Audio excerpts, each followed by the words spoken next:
So next up, we have Vampire Genesis here.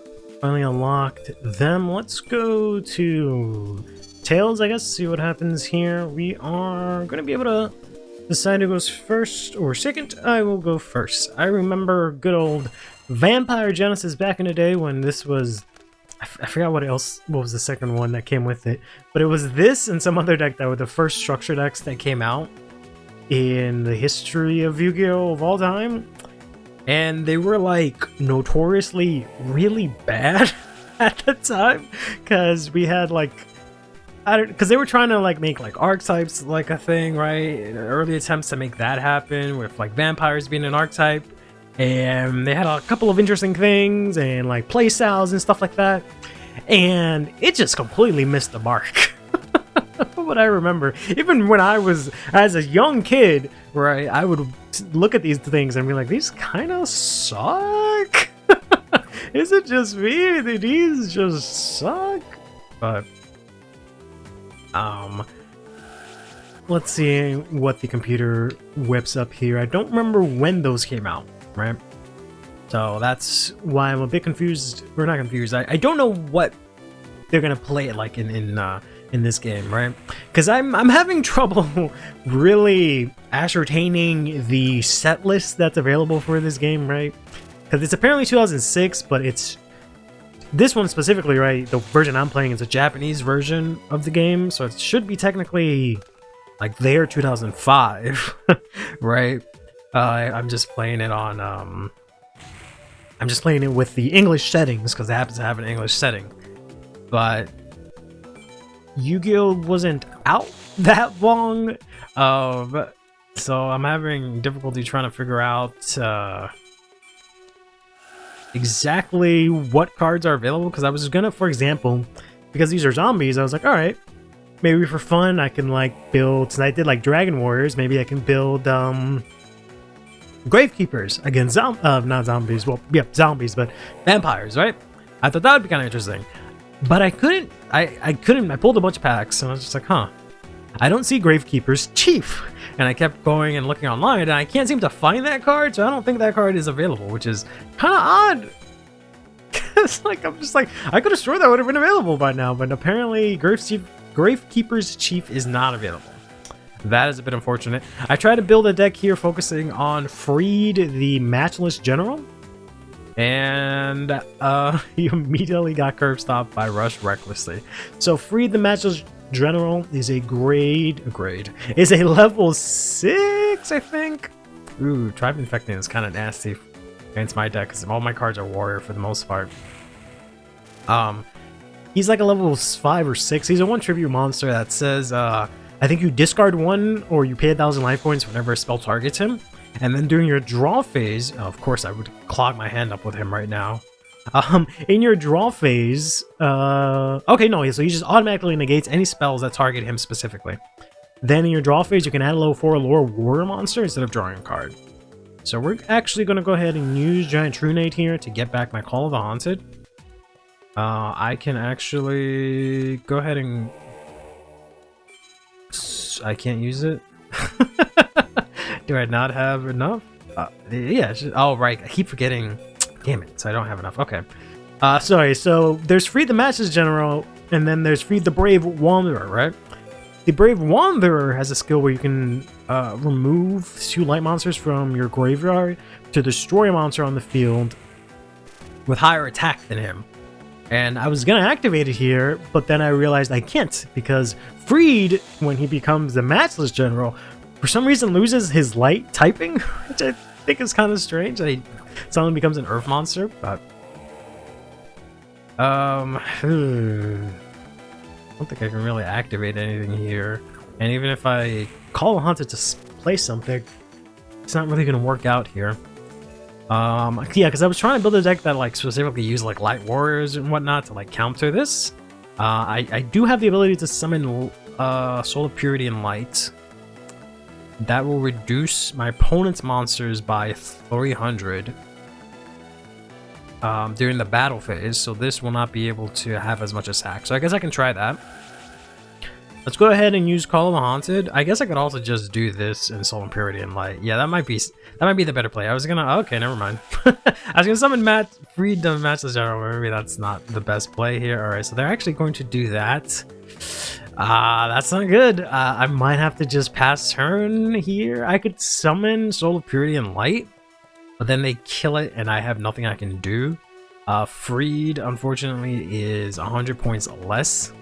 So I just need to be able to summon something and then be able to deal with the Ryokoki here, who I think specifically is against warriors, right? Yeah, spellcasters and warriors. So he automatically destroys them at the start or at the end? At the end of the damage step. So he deals damage and then he automatically destroys any warrior spellcaster, which is a bit unfortunate because I'm literally trying to play warriors against this. Yeah, I don't know. I think my best bet here is to hope they don't draw a monster, which 9 out of 10 times they will. Okay, they didn't this time. They're gonna go ahead and swing in with the Ryokoki, put me to 700, and I have to now see if I can do something. All right, so I have Heavy Storm, which does jack nothing for me. It destroys their card if they return, which they haven't really been using. If I summon this, it'll decrease his attack points. Is it only my battle phase, or is it both battle phase? Increase the attack roller during his or her. Okay, so yeah, I can maybe at least do that. And it is a fairy, so it happens to get through the fact that my entire deck is warriors. So we're gonna summon this in attack mode. We're gonna go to battle phase, and this is gonna only no, okay, it doesn't do it. All right, I guess it's only during my opponent's battle phase. So that's the only thing I can do here. I guess I could have also just set it in defense mode, but that also means he can't summon something else right away. But yeah, he can now. So that is going to be our first big fat L in a while here, and we're going to lose to zombie or vampire. Yeah, vampire Genesis after I talked all this smack about how this is the worst structure deck. It's not actually the worst structure deck, because the worst structure deck I think is the rock one. Right, the one that comes with like the weird Exodia Retrain Exodus, and it has like all the flip monsters, but you have to tribute some of them. Like that deck I think is the worst structure that came out, but I think that was after Zombie Genesis, because I vaguely remember Zombie Genesis being the very first one. So I guess our best option here is of course grab Marauding Captain. It's a different deck, right, that I'm playing. It just has the same core cards, because I mean they're warriors, right? Playing all the good warrior stuff, and then I'm just changing out the key cards to keep it kind of, you know, different and fresh. They're gonna play their card to safe return, which I think they can draw whenever they special summon a monster. Then going to Regenerating Mummy here. They're gonna attack into the Mighty Sanguine, who will activate his effect and add something to my hand. Honestly, let's add this Cyber Jar just in case, just so I have access to it for later on. And they're gonna set one. Okay, that changes stuff. There we go. All right, so now I can go ahead and Marauding Captain. Use his effect here to summon. No. I didn't select.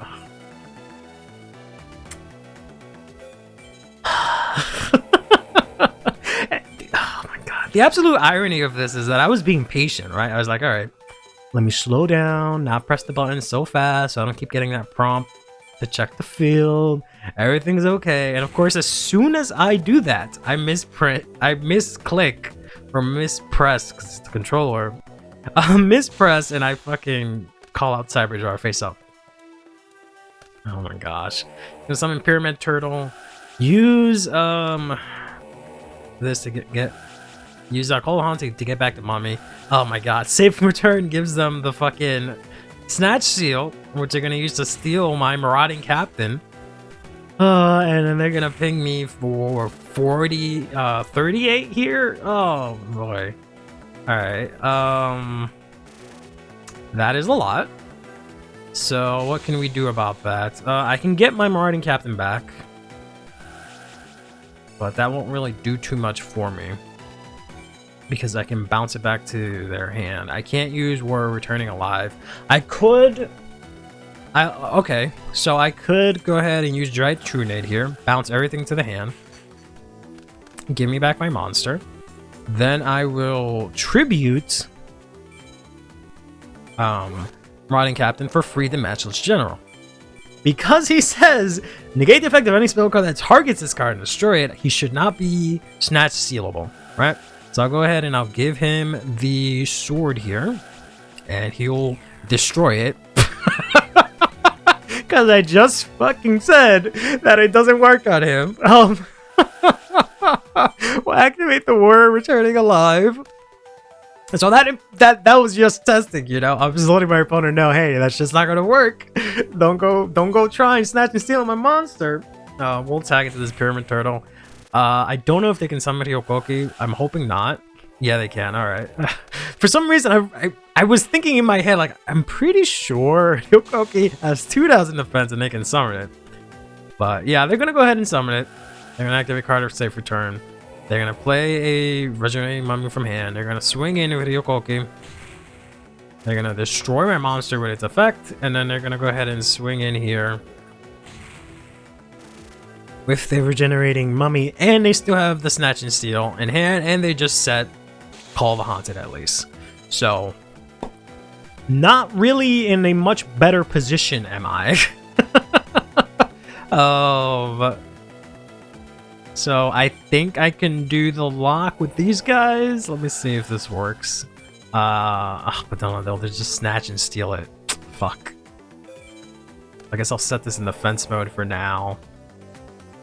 And pass turn. Because Marauding Captain says you have to attack him, but I think Command Knight says you can't attack Command Knight, so I don't think it works.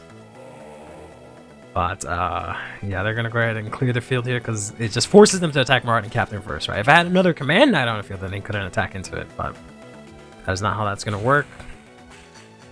And then they're going to swing in here with the Goblin Zombie. And maybe discard my Heavy Storm, which would have been actually really... I mean, it wouldn't have won me the game, but would have been decent to draw into. And then we're going to draw into stupid-ass Free the Matchless General, who gets obliterated by Hyokoki. Absolutely nonsense. I was like, oh man, maybe I can counter the matchup here. Nope, I got countered hard body by Hyokoki. If I just didn't attack into Pyramid Turtle or summon my fucking Cyber Jar, I'd actually be okay here. So let's just go ahead and summon this. Oh my god, let's add Curse of the Vampire. He's an insanely good card. Every time you can pay 500 life points, I think, to bring it back from the drop or from the graveyard or something like that, and it gets 500 attack. So it's pretty good. They're gonna do double Hyokoki on me. And then they're gonna go ahead and destroy my monster and absolutely obliterate me again for calling them the worst structure deck. All right, let's try this one last time. I refuse to not get a single win against this vampire fuck here. So let's try this one more time. I feel like I should be going second with this deck, but I honestly don't know. All right, so that's not great start already. I literally only have 3 copies of this, and that's my only tribute monster. And he keeps ending up in my hand somehow. I don't understand. But I've recruited some backup in Getsufuma, who destroys zombie type monsters. I guess we just throw out Gearfried here and pass turn essentially, and get Snatch Shield. And 18 is pretty good. I didn't see them play any 19-point monsters easily. They're going to also Pot of Greed, okay. Then they're going to Call of the Mummy, which allows them, I guess, to summon a zombie from their hand. I didn't know that existed back then, actually. Is that really what that does? It just lets them instantly call a, Yeah, okay, wow. Because there's a lot of cards that have that kind of effect where it's like, oh, if you don't have X monsters, if you don't have any monsters, you can special summon said type of monster from your hand, or attribute, or not attribute, but archetype from your hand. So that's interesting to see. Okay.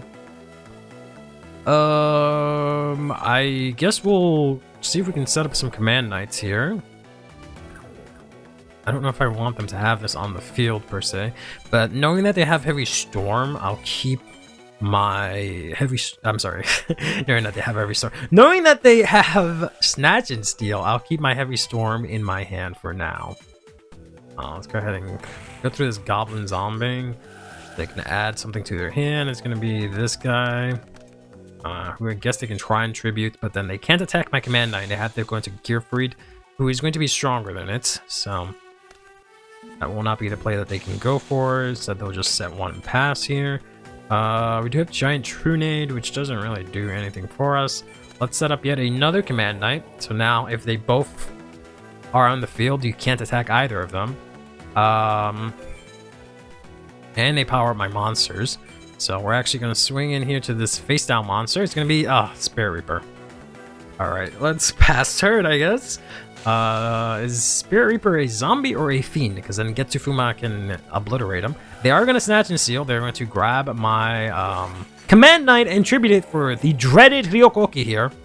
And then they're going to swing into my Gearfried the Iron Knight, regretfully. Alright.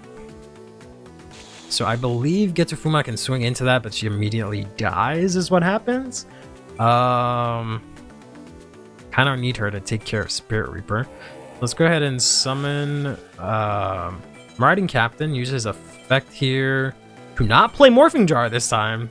Instead, bring out the Getufuma. Go to battle. I guess we just take out the Ryokoki, see how this works out, right? So my monster is destroyed. I take damage, but then at the end of that battle, she still destroys the Ryokoki, right? Because I believe these guys are like have some lore, and they are actually they like fight each other or something like that. But that's why they have that sort of matching effect. So that gets rid of the Ryokoki finally. The absolute menace that was.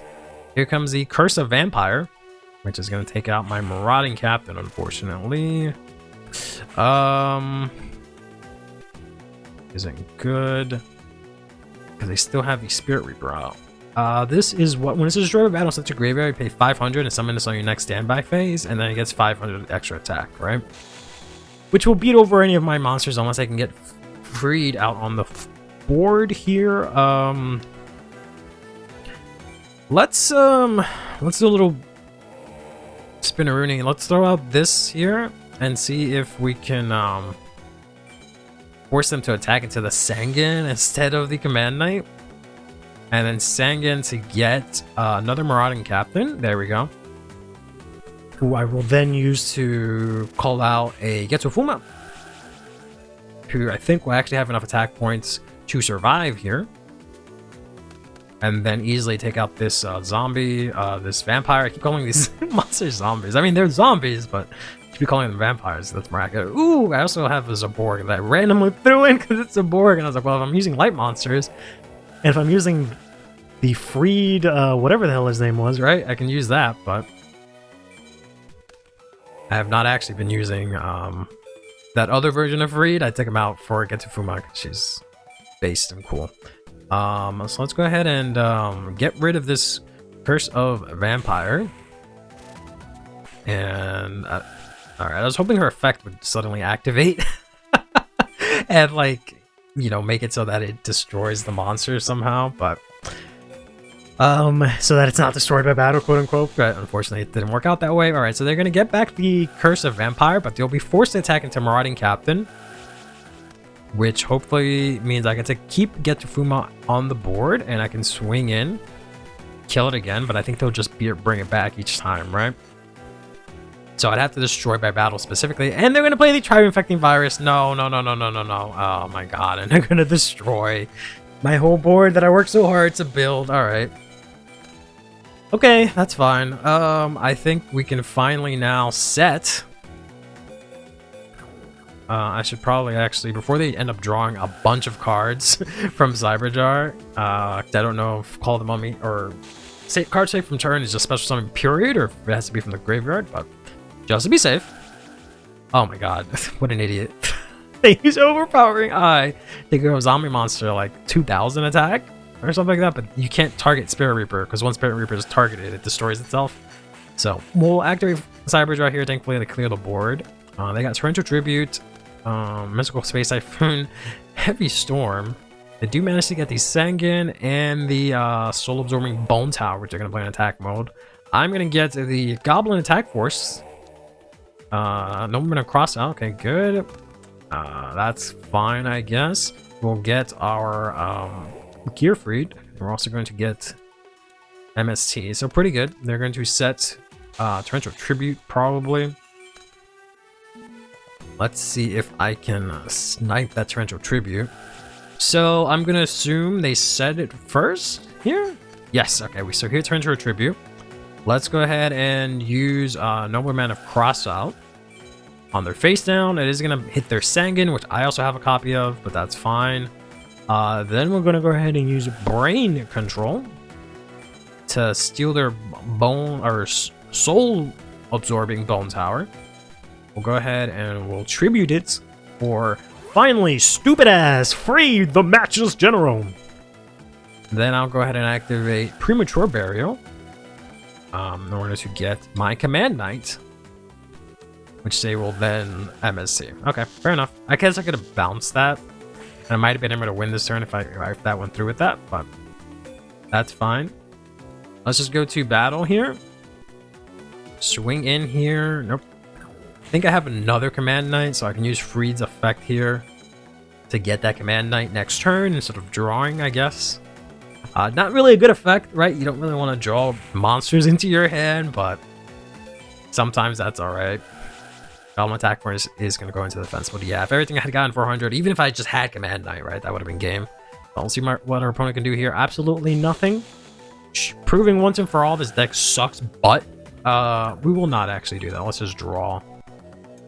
And let's go ahead and tribute this Goblin Attack Force versus the Borg, the Thunder Monarch, in order to destroy whatever the heck you have face down. That stupid ass Pyramid Turtle that cost me the game last time, and then go here with Freed to finally take down Zombie Genesis, the worst structure deck of all time, even though it beat me twice.